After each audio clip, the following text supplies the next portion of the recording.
Welcome to Meet the Candidate, and my guest for this segment is Dave Whitehead. He is the candidate for state representative from the 4th Legislative District. Welcome, Dave. Thank you very much. I'm glad you could come here to help introduce yourself to Well, thank you for having me. Start with where did you grow up and go to school? I actually grew up in Spokane. I've been here my whole life. I started off and I went to Finch Elementary, then I went to Glover Middle School, and then my parents moved, and every one of my siblings before that had graduated from Shadle, moved out to the Meade School District, and I went to Meade Junior High, then I went to Meade High School. Graduated from there, went over and played 1 year of baseball at the University of Puget Sound, and then I came back here and I finished up my degree at Eastern Washington University.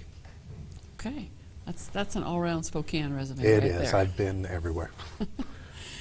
So what was your first job, the first time you got to earn money? My first job was being a carpenter, helping a carpenter out.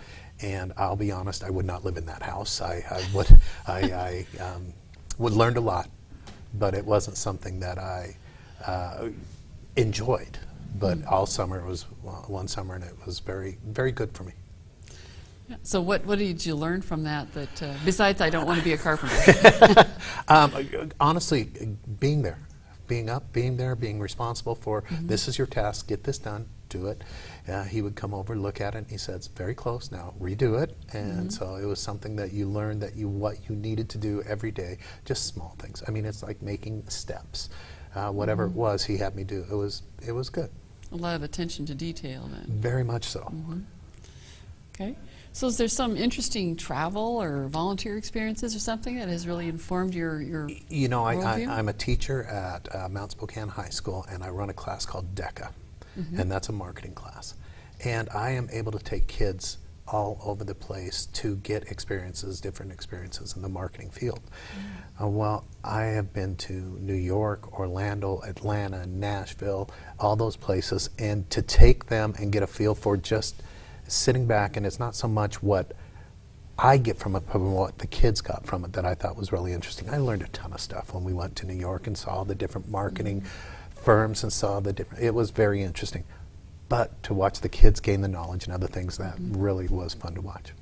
But you probably have some kids that haven't left the county. Oh, I think I have a lot of kids who haven't left the county. Yeah. So. Yeah. When my father was a teacher, he would give that as a little question at the beginning of the year, just to see where they have the yes. variation in any class can be so You're great. absolutely right. I mean, just getting on an airplane, sometimes it's the first time for the kids to get on an airplane and just to see them, and honestly to comfort some of them that we're okay. Right, it can be an overwhelming experience. Yeah. So what prompted you to step out of that role and to look into politics? What was your first step into politics? I have been minimally active in the Republican Party. I've gone to some caucuses and other things, but I was getting frustrated with some of the things that were happening with the gentleman who was in where I'm running, and he's not running anymore. But this is an open seat. Yes, it is. And my son talked to me and said, you know, put up or shut up. And so that was pretty much it. And I have I really feel that we can do better in the sense of it doesn't have to be about me. I don't want it to be about me. I want it to be about the people. And that's what I felt was happening. It was too much about the individual. Okay. So that's a good lead into the question of how would you describe the responsibilities of the office of a state representative? The responsibility of the Office of State Representative to me is someone who's going to go and take the items that we are worried about in our district and present them over and try to do the best I can to help our district succeed, but not just our district. It's going to have to be the state. And I'm really worried about, with the coronavirus, being a teacher and seeing what happened to us this year, and just all of the things where we aren't at school anymore. And I know that I can help in that area, the educational area. I also know that our business has suffered tremendously, and I feel like as a representative, I can go over there and I can represent and help not turn it around, but make it better. Well, I imagine your experience with having to go to online teaching has given you some interesting insights into the how the state budget is going to be. Yes, critical. and we are, our superintendent, our principal, everyone is very worried about not this year, but in the coming years, because the budget, we're fine for this year, but in the coming years, there's going to have to be some tough choices, they feel, and I do too. I think our economy took a big hit, and so we've got to figure a way to kind of build that back. Okay. Well, this is we're a little bit short. You have a couple more minutes. I'll come up with another question for you here. When you've taken the kids down one of those trips into the city, what do they find, and what have you seen as the biggest difference between, say, the community of Spokane Valley and some of those much larger cities? Where do you see the contrast through their eyes? Where we live in the Spokane area, when they go to a big city and they walk out and they see, the buildings are tremendous compared to Spokane, to be honest. That's a little thing. And the size, when you're walking down the street in New York and you just see people and people and people, it's just when you look straight ahead, that's all you see. You don't see that here. When you go to one of the museums and see all the art that is there, it opens their eyes of so many different things. I've had a lot of students who have gone to these trips and gone around, come back, and they've made their career decisions because of things that they experienced there.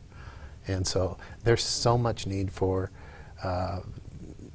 education to just develop an interest into where the kids want to go. Just exposing them to all the options and variety available to them. Very much so. Well, so this is an option that's open to you, and your opportunity to tell people why should they vote for Dave Whitehead for State Representative for Legislative District 4. I would appreciate your vote, because I know that I'm going to go over there and I'm going to do my best job of representing the values that our district has. I know that I will be someone who, if you need to contact, I will get back to you and I will let you speak your mind. We may not agree, but I'm going to listen. And that's a big thing, is you need to listen, and then you need to be able to take what you hear and do the best you can for our area. Thank you for coming in today, Dave. Thank you. I wish you good luck on your campaign, and, I appreciate and enjoy it. the season. Thank you very much. Okay. 90 million Christians are eligible to vote. 40 million didn't. That's 45% of eligible Christians not voting. We can change that. We Believe We Vote was designed to arm people of faith with information on candidates And how they line up with biblical and constitutional principles. It's simply WeBelieveWeVote.com. We're on a mission to rev up the 2020 election. Tell your friends, your neighbors, and especially your pastors to rev up. Be an educated voter. Arm yourself with truth based on the Word of God. 2020, rev up. Register, educate, vote. Rev up. Rev up. Rev up 2020.